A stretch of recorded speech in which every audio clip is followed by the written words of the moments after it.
Birinin аты Абдул, экинчисinin аты Кадыр. Экөөнүн атын бириктирип, Абдыкадыр деп ат коюп, кулагына азан айтылат.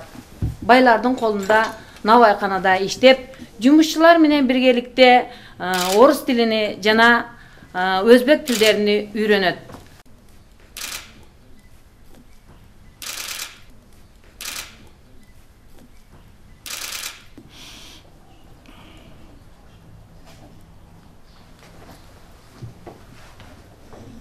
Шаарындагы Орозбеков көчөсү, ал эми туулуу өскөн айылындагы Орозбековдун эстелиги.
Siz Karapayım elini үйін örttü.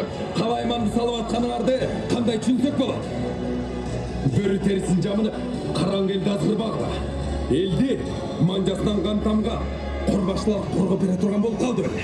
Ей, тоба! Сіз елінен тағдырын, мағай шелік тапсырып жатқаныңыздарды, мен үшін өте чоң жауапкершілік. Біздің алдыда тұрған өте көп işтеріз. Мені сындырауыз дешті. Бирок сынбадым. Курулай жалааны мойнум алған жоқпын. Қол қойбодым. Ел білсін. Саламатсыз бе, жолдаш Сталин? Сиздин оюңуз кандай? Жолдош Орозбеков.